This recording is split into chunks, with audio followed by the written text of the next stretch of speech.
Hello everyone, welcome to AlgoBangla29।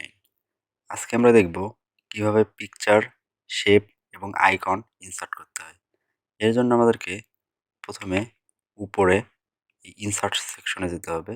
এখানে গিয়ে আমরা প্রথমে যদি পিকচার নিয়ে কাজ করি তাহলে যে পিকচার আছে পিকচার আইকনে ক্লিক করে দিব। এখান থেকে আমাদেরকে সিলেক্ট করতে হবে যে আমরা ডিভাইস থেকে পিকচার নিব নাকি আমাদের যে মাইক্রোসফট ওয়ার্ডের যে স্টক ইমেজ মানে ওখান থেকে আমাদেরকে কিছু ইমেজ দিবে সেখান থেকে নিব নাকি আমরা অনলাইন রিসোর্স থেকে ইমেজ নিব। আমি যদি স্টক ইমেজ থেকে দেখি এখান থেকে একটু লোড হবে। আচ্ছা, এখান থেকে আমি যদি যে কোনো একটি পিকচার সিলেক্ট করে দেই, ধরেন আমি এই পিকচারটি যদি সিলেক্ট করে দিই, দিয়ে তারপরে ইনসার্ট করে দিব।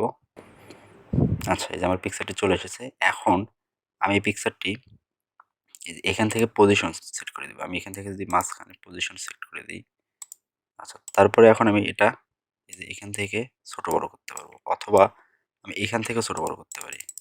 এই যে এখান থেকে এটা হচ্ছে হাইট আর এটা হচ্ছে ওয়াইড। এই যে দেখতে পাচ্ছেন ছোট বড় করা যাচ্ছে। আচ্ছা, আমরা মাউসের দিকে ছোট বড় করলাম, তারপরে এই যে পজিশন চেঞ্জ করা যাচ্ছে। আচ্ছা, এখন আমরা দেখব যে এটার আমরা যে ব্যাকগ্রাউন্ড মানে এই যে ব্যাকগ্রাউন্ড রয়েছে ব্লার করা, এই ব্যাকগ্রাউন্ড যদি আমরা চেঞ্জ করতে চাই তাহলে আমরা কি করতে পারি? ব্যাকগ্রাউন্ড চেঞ্জ করার জন্য আমরা এখানে যাব, বাম পাশে উপরে এখানে ক্লিক করলে আমরা অনেকগুলো অপশন দেখতে পাবো। দেখেন এখান থেকে এখানে আছে যে এই মার্ক করা এরিয়াটুকু রাখবো এবং হচ্ছে বাকি অংশটুকু আমার ডিলিট হয়ে যাবে। সেটার জন্য আমি এটা করতে পারি। এখানে যদি আমি ক্লিক করি, এই যে মার্ক করা অংশটুকু রাখবে, এই যে মার্ক করে দিলাম, এই অংশটুকু রাখবে আর বাকি অংশটুকু চলে যাবে। এই দেখতে পাচ্ছেন এই অংশটুকু থাকলো আর বাকি অংশটুকু চলে গেল। এই যে দেখতে পাচ্ছেন। আচ্ছা, এখন আমি যদি কন্ট্রোল জেড প্রেস করে আগের অবস্থায় যাই, এই যে আগের অবস্থায় চলে আসি, এই যে এখান থেকে দেখেন পিকচার ফরম্যাট আছে, আবার এখানে যাবো সিলেক্ট করা অবস্থায়, তারপর আবার এখানে যাই, এই যে এখান থেকে আবার মার্ক এরিয়া টু রিমুভ মানে যতটুকু আমি মার্ক করবো ততটুকু রিমুভ হবে। তো আপনারা এগুলা দেখে নেবেন। তারপর ডিসকার্ড অল চেঞ্জ মানে আমি যতটুকু আমি হচ্ছে চেঞ্জ করেছি ততটুকু ডিসকার্ড করে দিবে। তারপর কিপ চেঞ্জ মানে আমি চেঞ্জ করতেই থাকবো। আচ্ছা, এখন আমরা এই যে পিকচার ফরম্যাটে যাব, তারপরে আসি আমরা কারেকশনে। হ্যাঁ, আমি যদি কারেকশনে আসি, এই যে পিকচার ফরম্যাটে আসলাম, সিলেক্ট করে সিলেক্ট করা মাত্রই পিকচার ফরম্যাটে আসবে। তারপরে কারেকশনে আসলাম। এই কারেকশনে আমরা দেখতে পাচ্ছেন আপনি এখান থেকে ব্রাইটনেস, কন্ট্রাস্ট এগুলা সিলেক্ট করতে পারবেন আপনার পছন্দ মতো, চেঞ্জ হচ্ছে। আচ্ছা, তারপরে আমরা একটু আমি ছোট করে নিই। হ্যাঁ, এরপরে আমরা আসবো কালারে। কালার কীভাবে কাজ করে? যে কালার বিভিন্ন স্যাচুরেশন করা আছে, তারপর কালার টন আছে, এগুলো আপনি আপনার ইচ্ছা মতো সাজিয়ে নিতে পারবেন। এই যে দেখতে পাচ্ছেন। তারপরে আমরা পরের সেকশনে যে আর্টিস্টিক ইফেক্টস, এখানেও আমাদের কিছু ইফেক্ট আছে। এই ইফেক্টগুলো আপনি নিজের ইচ্ছা মতো সাজিয়ে নিতে পারবেন। এই যে দেখতে পাচ্ছেন, একটু টাইম নেবে, তাছাড়া সব কিছু ঠিক আছে। তারপরে সে ট্রান্সপারেন্সি, ট্রান্সপারেন্সিও সেম, কোনোটা শ্যাডো করা আছে, কোনোটা হালকা এরকম। আচ্ছা, তারপরে আমরা আসি কমপ্লেক্স পিকচার্স। এই কমপ্লেক্স পিকচার্স মানে হচ্ছে আপনি এখান থেকে এই কোয়ালিটি আপনি ছোট বড় করতে পারবেন, কমাতে পারবেন, বাড়াতে পারবেন। আপনি ওয়েবের কোয়ালিটিতে নেবেন, না ইমেইলের কোয়ালিটিতে নেবেন, না প্রিন্ট করবেন, এইচডি নেবেন, হাই ফাইডেলিটি এটা নিতে পারবেন। আপনার ইচ্ছা মতো হবে। আমি ডিফল্ট রাখলাম, মানে যে রেজলিউশন আমি স্টক ইমেজ থেকে নিয়েছি সেটাই রাখবো। আচ্ছা, তারপরে আমি যাব চেঞ্জ পিকচার, যেখানে অ্যারো বাটনে ক্লিক করলাম, আবার দিস ডিভাইসেস থেকে নিতে পারি, আবার স্টক ইমেজ থেকে নিতে পারি, আবার এখান থেকে আমি সিলেক্ট করে দিতে পারবো। তারপর রিসেট পিকচার্স মানে এখান থেকে আপনি পিকচারের উপর যত কাজ করেছেন সেই কাজগুলো এখান থেকে রিসেট হয়ে যাবে। তো আমি কোনো কাজ করিনি, এই জন্য রিসেট হলো না। আপনি এটা করতে পারবেন। তারপর এখান থেকে আমাদের ফ্রেম আছে, এই যে ফ্রেম দেখা যাবে, ফ্রেম সিলেক্ট করতে পারবেন। আর এখান থেকে আরও ফ্রেম আছে, এই যে আরও ফ্রেম আছে, এই যে এখান থেকে এইভাবে সিলেক্ট করতে পারবেন। আচ্ছা, এরপরে আমরা আসি পিকচার বর্ডার। পিকচার বর্ডার কি? পিকচার বর্ডার মানে হচ্ছে এই যে এখান থেকে আমি একটু আউটলাইনটা একটু বাড়ায় দিই, যদি এই দেখতে পাচ্ছেন, পিকচার বর্ডারে যাব, আমি যে রেড করে দিই, এই যে দেখতে picture border, picture border, picture বর্ডারের আবার এখানে আমাদের যদি নো আউটলাইন করে দিই তাহলে কোনো আউটলাইন থাকবে না, কোনো বর্ডার থাকবে না। আর যদি মোর আউটলাইন কালার করে দিই তাহলে এখান থেকে আপনি তো কালার সাজাতে পারবেন। এই যে এখান থেকে কালার সাজাতে পারবেন, এই যে এখান থেকে দেখতে পারবেন। কারেন্ট করে দিলে চেঞ্জ হয়ে যাবে, ঠিক আছে, ওকে করে দিলে চেঞ্জ হয়ে যাবে। তারপরে পিকচার বর্ডার এখানে আমরা এখানে এই হোয়াইটটা আবার চেঞ্জ করে দিতে পারি, এই যে বেশি মোটা করতে পারি, চিকন করতে পারি, এই যে দেখতে পাচ্ছেন। আচ্ছা, তারপরে আবার এখানে আছে স্কেচড, মানে এই যে আপনি এই যে এই দাগগুলা এলোমেলো করে দিতে পারবেন। তারপরে আছে ড্যাশেস, এই যে এইভাবে দেখতে পাচ্ছেন। এগুলো আপনি আপনাদের ইচ্ছা মতো করতে পারবেন। তারপরে পিকচার ইফেক্ট, যে এখানে আছে ইফেক্ট, এই যে ডিজাইন, এগুলো হচ্ছে ডিজাইন ইস্যু। এগুলোতে আপনি আপনার হ্যাঁ পছন্দ অনুযায়ী কাজ করবেন। তারপরে আছে শ্যাডো, মানে ছায়া, কিভাবে ছায়া দেখাবেন। এই যে দেখতে পাচ্ছেন, এই যে পিছনে কিন্তু ছায়া দেখা যাচ্ছে। এই যে দেখতে পাচ্ছেন পিছনে ছায়া দেখা যাচ্ছে। আচ্ছা, তারপরে আসে পিকচার লেআউট। পিকচার লেআউট মানে হচ্ছে আপনি এই পিকচারের পাশে নাম লিখবেন। তারপর পিকচার লেআউট, এই যে দেখতে পাচ্ছেন, এই যে ওখানে টেক্সট অপশন আছে, এই যে টেক্সট অপশন, এই যে টেক্সট অপশন, এখানে টেক্সট অ্যাড করতে পারবেন। আচ্ছা, তারপরে আমরা যদি আবার আমাদের পূর্বের অবস্থায় আসি, পিকচার ফরম্যাটে গেলাম। তারপরে আসি আমরা এই যে পজিশন, মানে আপনি এখানে পজিশন সেট করে দিতে পারবেন। আপনি যে এখানে যদি আমি উপরে দেই, দেখেন উপরে একদম মাঝে চলে যাবে, এই যে উপরে সর্ব উপরে মাঝে চলে যাবে। আবার যদি আমি পজিশন এই যে উপরে, মানে যে দেখতে পাচ্ছেন এটা হচ্ছে সর্ব উপরে বাম পাশে, এটা মাঝে, এটা ডান পাশে, এটা আবার মিডলে, বাম পাশে মাঝে, আবার ডান পাশে, আবার নিচে বাম পাশে মাঝে ডান পাশে। এটা হচ্ছে আমাদের পজিশন, মিডলে রাখলাম। আচ্ছা, তারপরে আমাদের আছে র্যাপ টেক্সট। র্যাপ টেক্সট মানে হচ্ছে, আমি একটি দেখাই, এখান থেকে আমি যদি এই স্কোয়ারে ক্লিক করি, সিলেক্ট অবস্থা, এখন আমি এখান থেকে আমার নিচে একটি টেক্সট আছে, আমি দেখাই দিচ্ছি। এই যে মানে এই যে স্কোয়ার অবস্থায় কিন্তু এখন দেখাচ্ছে, এই যে স্কোয়ার অবস্থায় দেখাচ্ছে। এখন আমি এটাকে যদি এই যে টাইট করি, তাহলে দেখেন এই যে স্কোয়ার করলে এই যে দেখেন বটম মানে উপরে অর্ধেক যাবে, নিচে অর্ধেক আসবে, বিহাইন্ড মানে ভিতরে, ইন ফ্রন্ট মানে লেখার উপরে, এই যে র্যাপ টেক্সট, এই যে দেখতে পাচ্ছেন। এখান থেকে আপনি সিলেক্ট করতে পারবেন এই যে স্কোয়ার, ইন লাইন টুলস, এখান থেকে আপনি এই যে দেখতে পাচ্ছেন। আচ্ছা, আমি যদি টপ অ্যান্ড বটম করে এই যে এইভাবে দেখা যাবে। আচ্ছা, তারপরে আবার সিলেক্ট করে, তারপরে এখান থেকে আছে আমাদের অ্যালাইন। অ্যালাইন মানে হচ্ছে আপনি কোন অ্যালাইনমেন্ট নেবেন, লেফটে নেবেন, রাইটে নেবেন, না সেন্টারে নেবেন, এগুলো আপনি সিলেক্ট করবেন ইচ্ছা মতো। তারপর আসি আমরা রোটেট। আপনি যদি রোটেট করতে চান, আমি এটা 90 ডিগ্রি অ্যাঙ্গেলে রোটেট করব। তারপরে আবার 90 ডিগ্রি লেফট ওয়াইজ রোটেট করব, এগুলো হচ্ছে কাজ। তারপরে আপনি ক্রপ করতে পারবেন। ক্রপ করার জন্য এখান থেকে সিলেক্ট করবেন এই যে ক্রপ শেপ, কোন ফরম্যাটে ক্রপ করে কোন ফরম্যাটে নিয়ে যাবেন, সেই ফরম্যাট এখান থেকে সিলেক্ট করলে আপনার সেই অনুযায়ী ক্রপ হয়ে যাবে। তারপরে যে রেশিও দিতে পারবেন, কিভাবে কত রেশিও দিয়ে ক্রপ করবেন।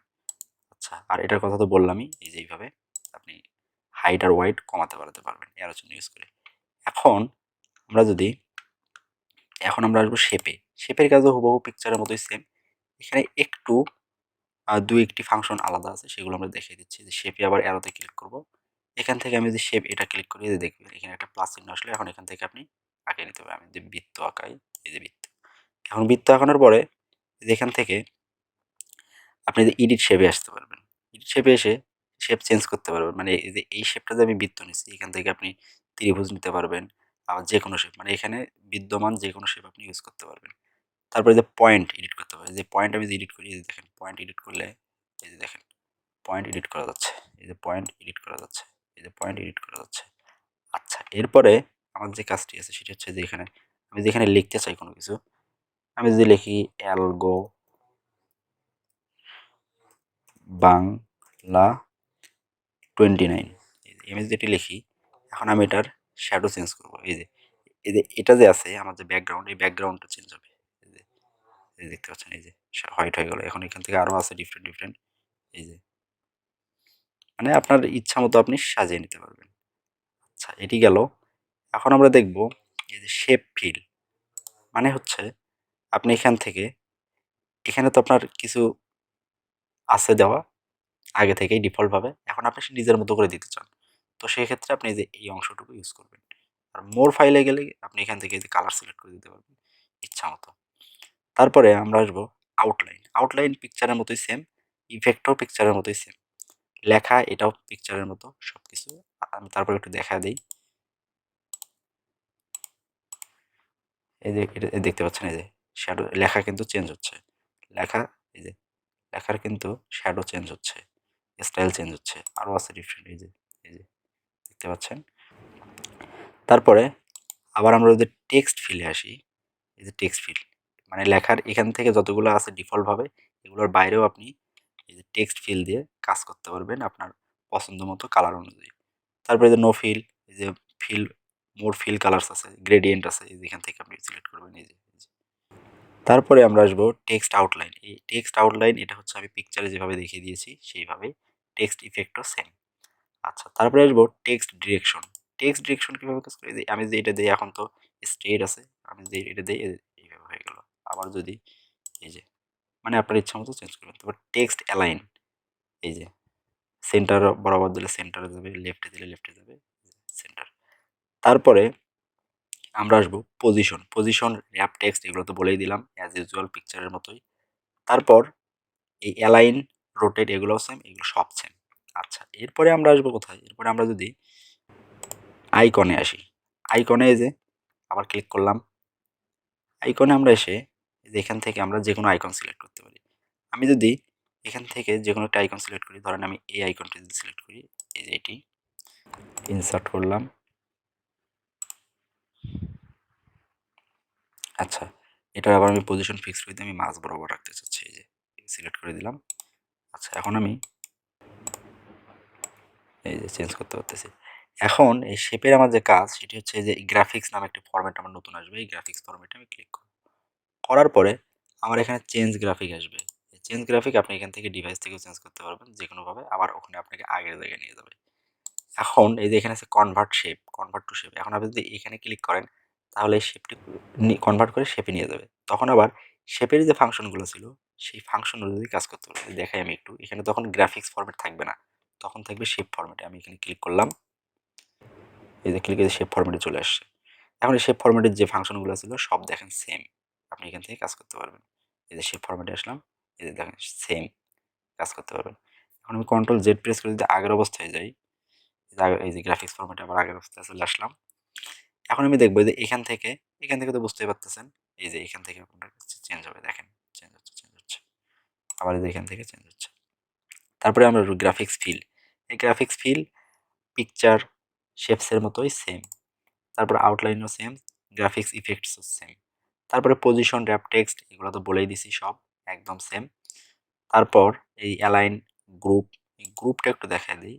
আনগ্রুপ মানে এখানে আপনার যদি একটার উপর আরেকটা যদি ওভারল্যাপ করে, তো সেক্ষেত্রে আপনি মানে আনগ্রুপ করে আপনি একটা মার্ক করে আরেকটাকে সরাতে পারবেন। এই যে এখান থেকে দেখতে পাচ্ছেন এটা ওভারল্যাপ ছিল, মানে একটার সাথে একটা কানেক্টেড ছিল, তো এটা যে আমি আনগ্রুপ করে দিলাম, মানে এক্সট্রা ভাবে সরাই দিলাম, এই যে সরাই দিলাম। এটি হচ্ছে গ্রুপের কাজ, মানে আপনি এখান থেকে আনগ্রুপ করে কাজটি করতে পারেন। কন্ট্রোল জেড প্রেস করে আগের অবস্থায় যদি যাই, এই যে গ্রাফিক্স ফরম্যাটে, তারপর আমাদের এখানে তো ক্রপ করা যাবে। এই যে আপনি এখান থেকে অ্যাসপেক্ট রেশিও সিলেক্ট করতে পারবেন, ফিট করতে পারবেন, ফিল করতে পারবেন, ক্রপ করতে পারবেন। তারপর এখানে তো হাইট ওয়াইটের কথা বলাই আছে, আমি শেপ এবং পিকচারে দেখিয়ে দিয়েছি। তো এই ছিল মোটামুটি আমাদের আজকের টপিক। ভিডিওটি যদি ভালো লেগে থাকে অবশ্যই লাইক, কমেন্ট এবং শেয়ার করে থাকবেন। আর আপনি যদি আমাদের চ্যানেলটিতে নতুন হয়ে থাকেন তাহলে অবশ্যই অ্যালগো বাংলা 29 চ্যানেলটি সাবস্ক্রাইব করে দিবেন এবং পাশে থাকা বেল আইকনটি ক্লিক করে দিবেন। ধন্যবাদ। অ্যালগো বাংলা 29 এর সাথেই থাকুন।